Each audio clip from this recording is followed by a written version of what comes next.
Hey, why did you do it?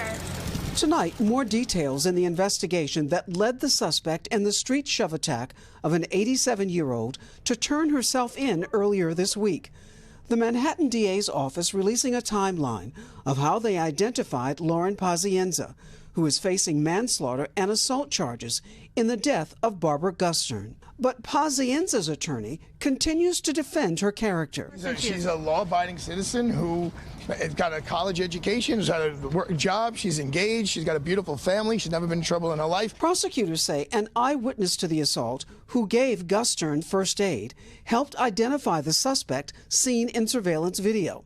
Notably, the DA claims to also have video of the suspect spending over 20 minutes in the area after the alleged attack, having a physical altercation with her fiancé near the scene, and even watching the ambulance arrive for Gustern. Prosecutors say surveillance video taken at Pazienza's apartment building that very night shows her wearing the same outfit as the suspect in the surveillance video moments after the attack.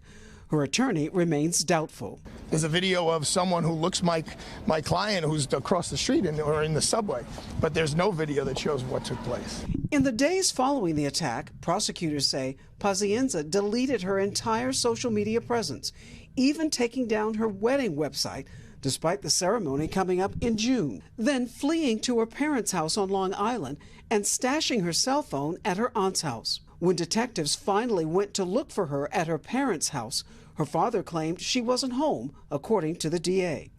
The following day, she turned herself in with her attorney. Still, the DA's office sees her as a flight risk. Why didn't she turn herself in earlier? She turned herself in as soon as she was asked to. Gustern's neighbors are still in shock. I feel very vulnerable.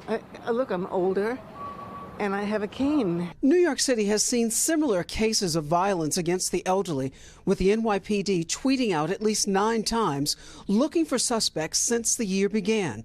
The victims' ages range from 67 to 91 years old. Dealing with the loss of their loved one, Barbara Gustern's family waits for answers. I'd like to stress innocent until proven guilty. You know, if she did do this, then I would like answers, but this woman deserves her day in court.